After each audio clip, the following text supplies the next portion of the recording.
بسم الله الرحمن الرحيم، والصلاة والسلام على أشرف الخلق أجمعين، سيدنا محمد شفيعنا وحبيبنا يوم الدين.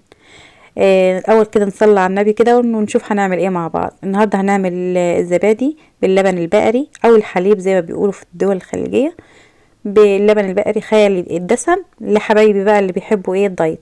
معانا كيلو من الحليب غليناه وسبناه يبرد يا جماعة، وبعد كده معانا علبة زبادي. وطبعا اللبن لما برد عمل وش على خدنا الوش بتاعه وضربناه مع علبة الزبادي بشوية بسيطة خالص من اللبن في الخلاط، وبدأنا نضيفه على الكيلو الحليب، وهنبدأ نقلب كل الحاجات الحلوة الجميلة دي.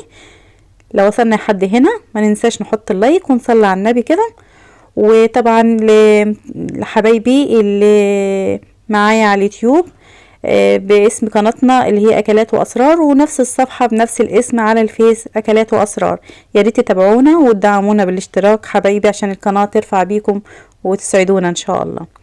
هنبتدي نقلب الحليب زي ما انتم شايفين كده، وهنكون محضرين قوالب او مجات اي حاجة عندك. طبعا معانا قوالب من الفخار هنبدأ نضيف فيها الكمية اللي معانا. صلى على النبي حبيبتي، لو وصلتي لحد هنا حط لنا اللايك فضلا وليس امرا. معانا الفخار زي ما انت شايفه حضرتك كده، هنبدأ نملى القوالب الفخار بالحليب، وطبعا هيكون معانا فوطة نظيفة او اي حاجة نغطي بيها القوالب ديت. وطبعا بما ان الجو بارد زي ما احنا شايفين اليومين دولت، يا ريت نسخن الفرن كويس ونطفي الفرن، اوعى ننسى الفرن ولع يا جماعه. ونحط الزبادي او اللبن في الفرن. يعني انا كنت عامله الزبادي ديت معانا هنا صينيه طبعا فيها ميه مغليه نصها ومعلقه من الخل، بحيث ان احنا ما نخسرش الصينيه او ما تسمرش يعني. وهنبدا نضيف فيها قوالب الفخار بالشكل اللي انتوا شايفينه ده. كيلو الحليب عمل معانا حوالي 6 من الفخار يا جماعة. هنبدأ نغطيه وقلنا بفوطة نظيفة او اي حاجة عندنا، ونكون مسخنين الفرن ونحطه فيه. يعني انا عاملة الزبادي ديت في الليل اكلنا منها الصبح في منتهى الجمال. وطبعا انا مصوره لكم الزبادي كمان محطتهاش في التلاجة، هصوريكم النتيجة الاخيرة.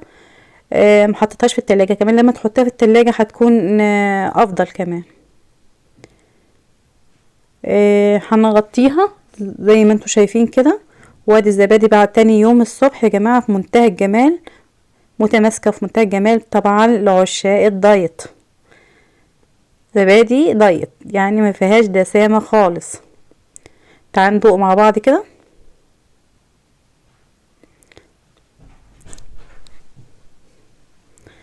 بصوا يا جماعة بسم الله ما شاء الله، والله في منتهى الجمال ما شاء الله، يعني جميلة وبالهنا والشفا.